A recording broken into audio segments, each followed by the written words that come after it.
So we're making a quarterback switch here from Daniel, and we're going to go with Tommy. I spoke with all the quarterbacks this morning before our morning meeting.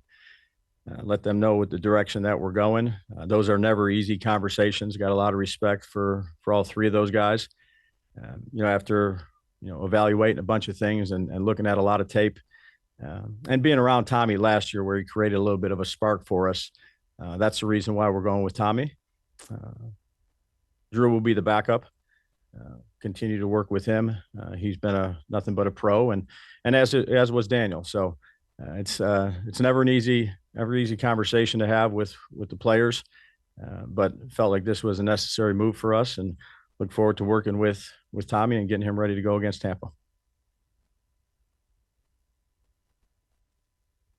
Please raise your hand if you have a question.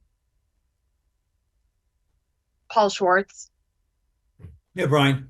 Morning, Paul. Hey, morning. A couple of quick things. Why now with the move? Obviously, it's to buy. You're on a 5-game losing streak, but why now actually, make the move with Daniel? Yeah, I think you said some of those things. We're obviously not playing the way any of us want to play, and that's on all of us, but felt like this was a decision that we needed to make here and try to spark things, change things up. And we went and did it with Tommy. Again, we spent a lot of time here over the last week of evaluating a lot of things, and just felt like this was the best thing for us. And one more quick one. Obviously, you guys signed Drew, gave him a decent contract, and he was the backup in every game. So usually the backup gets the call and not the number 3 guy. Why flipping over him to go to Tommy?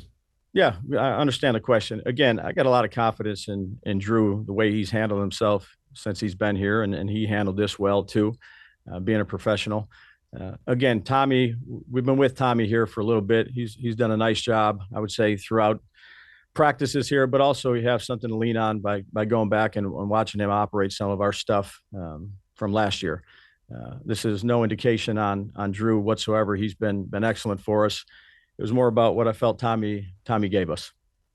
Thank you. Yep. Patty Traina. Good morning, Daves. How are you? Hi, Patty.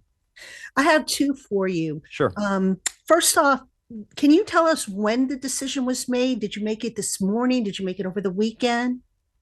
Yeah, it's been doing a lot of work over the bye week, including Saturdays and Sundays, and felt comfortable this morning coming in and letting those guys know before the meeting so we can get kind of the week started here and get on to Tampa preparations. But I didn't want to make a decision right after the game, however that game went. I wanted to take our time and watch a lot of tape, not just this year's, last year, some other things too, and try to make the best decision we can make for our team. And that's what I did. And then my second question for you is, you mentioned having had Tommy before. How much, if anything, given where you're at, the personnel you have, how much do you tweak to maybe better suit Tommy versus what you had with Daniel? Yeah, I think that's what we'll be doing here, over the next course of this week and getting ready for Tampa Bay. Tommy has his strengths that we like to try to utilize. And we'll try to put the game plan together that's best for our football team, but also is conducive for him to go out there and play well. Thank you. Yep. Bruce Beck. Hi, Brian. Morning, Bruce. Hey, Coach, you could get a spark now. So what do you say to the fans who don't want to sacrifice higher placement in the draft in order to try to get victories in the remaining 7 games? Yeah, look, we have a lot of football in front of us. I think we all need to be committed to doing everything we can do to close out the season the right way and just take it 1 week at a time. And that's where really our focus is going to be, is with Tampa and certainly all the issues that they present defensively, particularly on the offensive side speaking. And the only thing we control is our response of this is how the season has been so far. It doesn't dictate where the season's going. We put a lot of time, effort, and energy into this, and that's what we'll all do. Dan Duggan. With you said Locke will remain number 2, right? He will. So why Daniel going from 1 to 3? Yeah, again, I just I'm going to get into the particulars of the conversation. I think Drew's been doing a good job. Again, we're shaking things up, Dan. obviously putting Tommy there at the one, and we'll do the same thing here, keeping Drew at the two and keep working with him. Will Daniel remain with the team, practice all? Because in situations like this in the past, I feel like maybe Derek Carr a few years ago just kind of went home. Will Daniel do that, or will he stick with you? No, understand the question. No, he's here. He's here, and again, we had a talk right before the meeting today. Never easy. Got a lot of respect for how he goes about his business, for how Drew does, for how Tommy does. Those aren't easy conversations, but no, he's here. And last one, Sure. You say you've done a lot of evaluation, looking back at last year, this year, everything. Why do you think you weren't able to get Daniel to, let alone raise his level of play, just get back to the level of play he had in 2022? Yeah, I think that's an all-encompassing. That's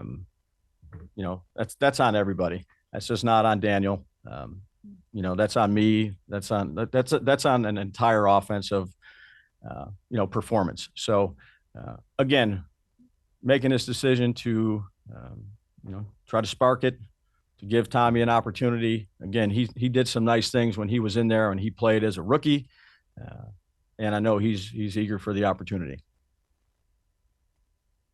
Tom Rock. Brian, are there any other personnel changes that you're going to be making on either side of the ball here? Yeah, I would say, that's specific based on the packages that we have, Tom. Personnel groups offensively or defensively, a lot more, a lot less than this, obviously, where you just see the quarterback situation. But there'll be different guys mixing in and out, and we'll take a look at some of these guys that have done a nice job, since they've been here. Of maybe they haven't had as many reps, or we implement them into some personnel groups, and that's what we'll do here over the next couple of days when we get ready for Tampa, is to decide where these guys fit. Right. And then just with Tommy, obviously we haven't seen him a lot since training camp. Just, I guess, where have you seen the most growth from him since what last we saw him in the preseason games? Yeah, I think, again, that you go by the meetings that you have with these guys. He's out there practicing and taking show team reps and doing those type of things. And I think he has good fundamentals. I think he's got good quick release, but it's really some of the things in the meeting room when you're talking about tape, or you're talking about pressure packages or re-identifications or checks and things like that. He's played almost 700 snaps for us, preseason and regular season included. So experience helps. So we'll do everything we can to get him ready. Did you continue to have those, I think it was daily meetings or weekly meetings that you had with him last year? Yeah, I've had some of them. Again, obviously the time is spread out a little bit differently. I've had some of them with him, and again, we're just trying to develop him the best we can. And he's done a good job of taking to the coaching. Thank you. Yep. Ryan Dunleavy. Hey, Brian. Want to run? Hey, I don't want to ignore the elephant in the room. So you benched Daniel Jones. What's his future with this franchise beyond this season? Yeah, understand the question, right? We're just focused here on this week and the decision that we made to get these guys ready to go. That's where our focus is. But I'm sure Daniel asked you. I would assume Daniel asked you that question, right? Did that come up? Is that something you guys discussed? Yeah, I'll keep the conversation that we had between us. And then regarding Tommy, Dave's, Yep. I get it. You're confident in him now, but I think that would lead anybody to say, well, why, if you're confident in him now, why he hasn't played since last year? So why was Drew Lock signed? Why are you more confident in him now than you were in March to make him the backup, or any of the first 11 weeks when you could have made him the number 2 instead of Drew Lock? Yeah, understand the question, right? Again, we went back and we looked at a lot of stuff. We talked about a lot of things and just felt like this was the right move at this time for us. So Tommy will be, working hard to get ready to play. And I know Drew will be a good teammate with him. And, we'll just focus on trying to get better and get ready for this week. Thanks. Yep. We'll take 4 more. Connor Hughes. Yeah, what's up, Brian? Just Morning, kind Connor. of doing a little bit of what Dunleavy had just said. I mean, if you're confident in Tommy now, why was he not given a realistic opportunity during the summer to be the backup quarterback or compete for the backup quarterback job? And now just 11 weeks later, it seems like he's going all the way up the depth chart. Yeah, I think, look, like I said, Tommy's been improving since he's been here. Again, have confidence in Drew as well. Just felt like this was the right move to make, Connor, with Tommy. Pat Leonard. Hey Brian, how's it going? Morning, Pat. When you took Daniel out against the Eagles and then the next week you put him back in as the starter against the Steelers, you said the reason was because he gave you the best chance. Do you no longer believe that's true, that he gives you the best chance?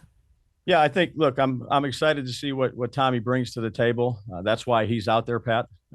Again, we had a lot of